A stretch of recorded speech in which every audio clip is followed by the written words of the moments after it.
कभी सोचा है कि कैलेंडर की कोई एक तारीख, सिर्फ एक तारीख, किसी देश की सदियों पुरानी कहानी कैसे बयां कर सकती है? मतलब युद्ध, नए कानून, संस्कृति, बड़े विवाद, सब कुछ सिर्फ एक दिन के पन्नों में। चलिए आज 14 जनवरी के आईने से भारत के इतिहास की इन्हीं परतों को खोलकर देखते हैं। देखिए, कैलेंडर का कोई भी दिन न सिर्फ 24 घंटे नहीं होता। असल में ये उन सभी घटनाओं का एक संगम है जिन्होंने हमारे आज को जैसा भी है वैसा बनाया है।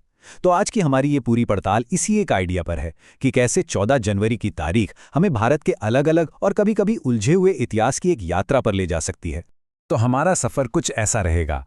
हम शुरुआत करेंगे युद्ध के मैदानों से, फिर देखेंगे कि देश को बनाने वाले बड़े फैसले कैसे लिए गए। इसके बाद हम संस्कृति और समाज की रंगीन दुनिया में गोता लगाएंगे और फिर आधुनिक भारत की कुछ कामयाबियों और चुनौतियों को समझेंगे। और आखिर में हम इस सब पर एक साथ सोचेंगे कि इतिहास की ये गूंज हमें क्या बताती है। तो ठीक है, चलिए सबसे पहले समय में पीछे चलते हैं 18वीं सदी में। ये वो दौर था जब भारत की जमीन पर सत्ता के लिए एक जबरदस्त खींचतान चल रही थी और 14 जनवरी की तारीख इन लड़ाइयों की एक बड़ी गवाह बनी। यहाँ आप देख सकते हैं कि कैसे सिर्फ कुछ ही सालों में सत्ता का पूरा खेल बदल गया। 1741 में पानीपत की लड़ाई की जो चिंगारी उठी थी ना, वो असल में आने वाले तूफान की आहट थी। फिर देखिए, 1758 में ईस्ट इंडिया कंपनी को युद्ध की लूट रखने का कानूनी हक मिल गया। ये कितना बड़ा मोड़ था। इससे उनका खजाना भी बढ़ा और हिम्मत भी। इसके ठीक 2 साल बाद 1760 में पौंडीचेरी पर कब्जा करके उन्होंने अपने सबसे बड़े दुश्मन फ्रांसीसियों को एक करारा झटका दिया। और ये सब कुछ 1761 की पानीपत की उस निर्णायक लड़ाई पर जाकर खत्म हुआ, जिसने न सिर्फ मराठा शक्ति को एक बड़ी चुनौती दी, बल्कि भारत की किस्मत की कहानी ही बदल कर रख दी। अच्छा, अब युद्ध के मैदानों से थोड़ा आगे बढ़ते हैं और उन प्रशासनिक और राजनीतिक फैसलों पर नजर डालते हैं जिन्होंने मॉडर्न इंडिया की नींव रखी।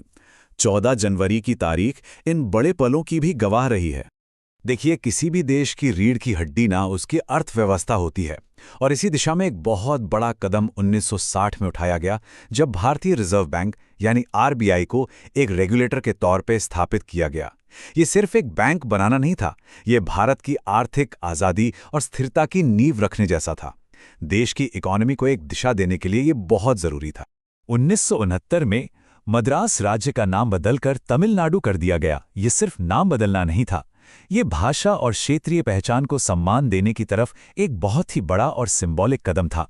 ये फैसला दिखाता है कि भारत की असली ताकत उसकी डाइवर्सिटी को अपनाने में है।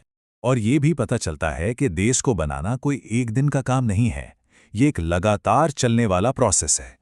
जैसे 1982 में 20 सूत्री कार्यक्रम के जरिए सामाजिक आर्थिक विकास पर जोर दिया गया, तो वहीं कई दशक बाद 2009 में विदेशी निवेश पर एक बड़ा फैसला लिया गया। ये भारत की बदलती आर्थिक सोच को दिखाता है। अब चलिए देखते हैं कि यही तारीख भारत की सांस्कृतिक और सामाजिक जिंदगी से कैसे जुड़ी हुई है, क्योंकि इतिहास सिर्फ लड़ाइयों और नीतियों के बारे में नहीं होता है ना, ये लोगों की, उनकी कला की, उनकी आस्था की कहानी भी है। साल था 1954। भारत के आध्यात्मिक दुनिया में एक बहुत ही अनोखी घटना हुई। जगतगुरु कृपालू जी महाराज ने 500 बड़े-बड़े हिंदू विद्वानों के सामने लगातार 7 दिनों तक प्रवचन दिया और इसके बाद उन्हें औपचारिक तौर पर 5वें जगतगुरु के रूप में मान्यता मिली। ये पल सिर्फ एक व्यक्ति की विद्वता का सम्मान नहीं था, बल्कि ये भारत की सदियों पुरानी शास्त्रार्थ की परंपरा का एक जीता जागता सबूत था। और फिर कला के क्षेत्र में ये दिन एक शिखर का पल था, जब एमएस सुब्बुलक्ष्मी जी को भारत रत्न से नवाजा गया। तो ये सिर्फ एक गायिका का सम्मान नहीं था, ये असल में भारतीय शास्त्रीय संगीत की पूरी दुनिया में जो पहचान है उसका जश्न था। शिक्षा और सामाजिक न्याय, इन दोनों को जोड़ने वाला ये एक बहुत ही पावरफुल कदम था। जब मराठवाड़ा यूनिवर्सिटी का नाम डॉक्टर अंबेडकर के नाम पर रखा गया, तो ये उनके विचारों को और सामाजिक बराबरी के लिए उनके संघर्ष को अमर बनाने की एक कोशिश थी। और ये सांस्कृतिक धारा न कई अलग अलग रूपों में बहती रहीं। 1923 में एक साहित्यिक संघ बना, तो 1948 में लोक सत्ता जैसा एक दमदार अखबार शुरू हुआ।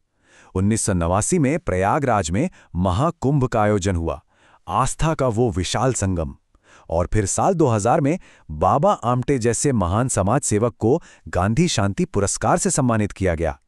मतलब साहित्य, पत्रकारिता, आस्था, सेवा, ये सारी घटनाएं भारत के कल्चर की कितनी खूबसूरत तस्वीरें हैं ना। चलिए अब हम 20वीं सदी के आखिर और 21वीं सदी में आते हैं। यहाँ हमें आधुनिक भारत की जटिलताएं दिखती हैं। एक तरफ तकनीकी तरक्की है तो दूसरी तरफ दुखद हादसे भी हैं और बड़ी-बड़ी बहसें भी। 1999 की ये घटना भारत की टेक्नोलॉजिकल तरक्की और दुनिया से जुड़ने की उसकी चाहत का एक प्रतीक है। मॉडर्न इंफ्रास्ट्रक्चर बनाने की दिशा में ये एक बहुत अहम कदम था। और यही तो आधुनिक भारत की सच्चाई है, जहां एक तरफ हम आसमान में ऊंची उड़ानें भर रहे थे, वहीं दूसरी तरफ जमीन पर ऐसे दुखद हादसे भी हो रहे थे। 2017 में इसी दिन पटना में गंगा नदी में एक नाव पलट गई, जिसमें कई लोगों की जान चली गई।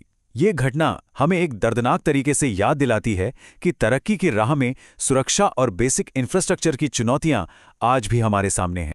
अच्छा, ये एक बहुत ही दिलचस्प मोड़ था। 2010 में भारतीय क्रिकेट कंट्रोल बोर्ड यानी BCCI, जो खुद को एक चैरिटी संस्था बताता था, उसे एक कमर्शियल ऑर्गेनाइजेशन घोषित कर दिया गया।